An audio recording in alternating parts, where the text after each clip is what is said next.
You hang out with old black church ladies for long, you will definitely hear them talking about the battle of principalities. Now, they think of it as like between good and evil, but I think the real battle of principalities is actually the eternal battle within, the eternal battle between your big self and your small self. There's an old Cherokee parable that gives us a really powerful visual for what we can do about that battle. All right. So I've taken the liberties of editing it a tiny bit. So there's a grandmother, and she says to her granddaughter, "Girl, a fight is going on inside me.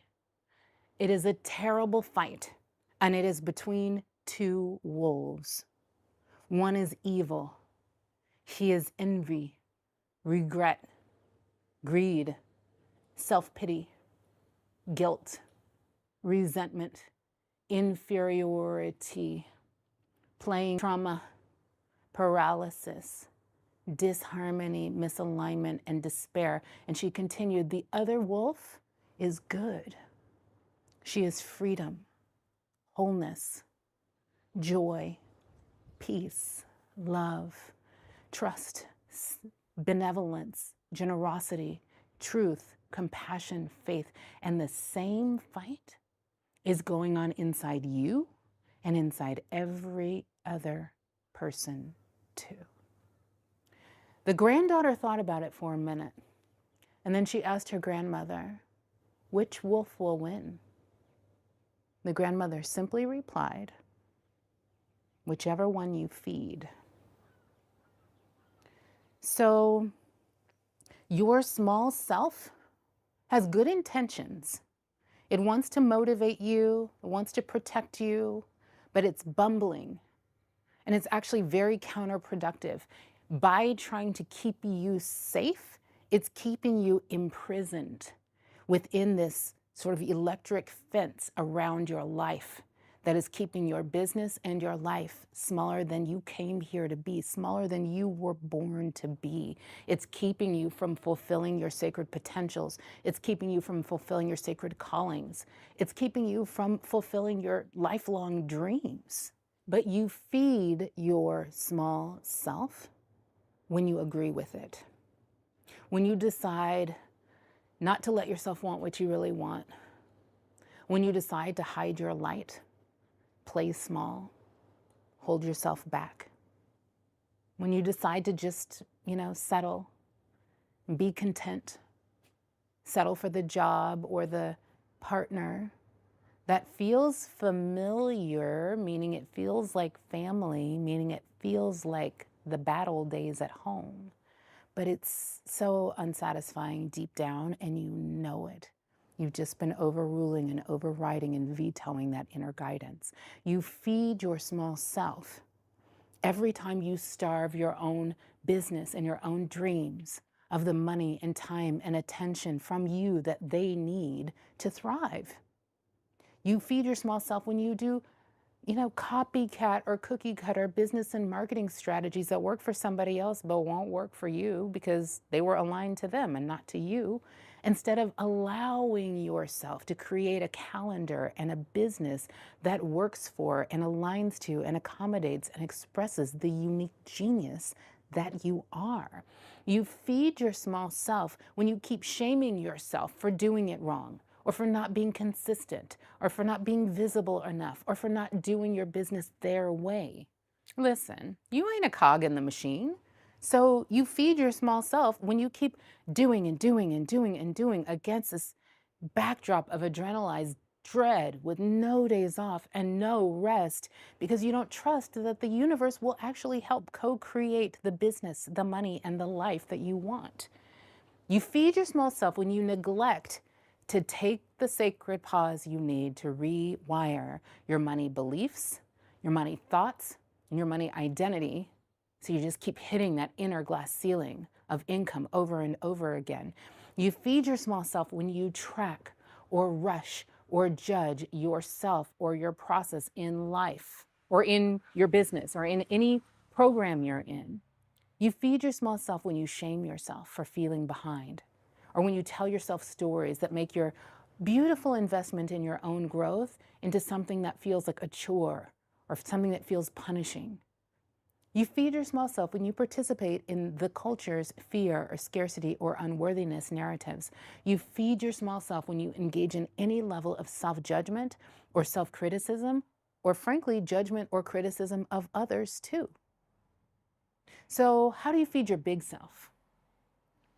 You feed your big self with time, with energy, with space, with life force, when you drop self-restriction, when you get lavish with yourself, when you follow your bliss, when you let your business follow your enthusiasms, your energies, your passions, when you let that rule the day, even though it may not feel like the responsible thing to do, when you receive your divine downloads and act on them, you feed your big self. When you feel that inner resistance and allow yourself to feel what you need to feel, but don't give in to the urge to retreat on the brink of your breakthroughs, that's when you feed your big self. You feed your big self when you practice finding joy and space and wisdom and power and delight and satisfaction in your everyday life right now, even as you feed your big self by expanding eagerly into your destiny. You feed your big self when you trust that everything is always working out for you. And when you know that that doesn't have to mean that you hustle, grind, burn out, figure it all out yourself. You feed your big self when you let it light up before you, when you let it unfold before you, when you let yourself unfurl. Your big self is the larger, more powerful, divine part of you. It is the part of you that is also part of the divine. So it's going to pull you over and over again to be and do and have and create the things that would fulfill your sacred contracts, that would fulfill your destiny. And it will never, ever, ever stop doing that. It will never, ever, ever start agreeing with your small self.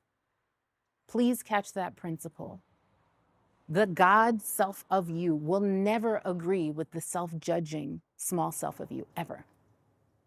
So I have created a 3-day event where for 3 days, we feed your big self. And actually, for 3 days, we heal and transform your harsh, hindering small self. We unlock the gold mine of passion and energy and brilliance that is within you and help you master and monetize that into a signature system and products and the offers that create an empire of the soul. I call this event Upgrade Your Business, Your Money, and Your Life. It takes place October 27th through 29th in Berkeley, California. If you are ready to finally build a business empire and a life where you are able to effortlessly express your true, sacred, big self, make more than enough money to live the life you want to live, and start bringing your most inspired thoughts and ideas to life without getting blocked, without getting stuck all the time, then I invite you to join me. Go to soultour.com/upgrade. Join me at Upgrade Your Business, Your Money, and Your Life. And let's do this together. All right? 3 days of spiritual growth, self-mastery, and strategic business growth for entrepreneurs who want to get their business off the struggle bus and transform it into a bona fide business empire of the soul.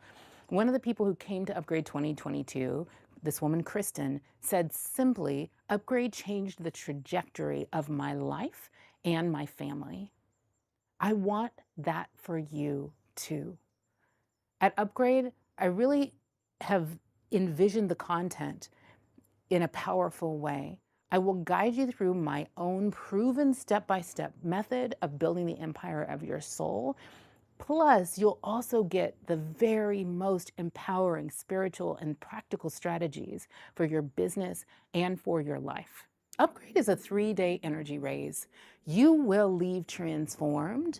Plus, you'll also leave with a whole new friend crew of other ambitious spiritual people who will be your success squad as you upgrade and step into the next season of you.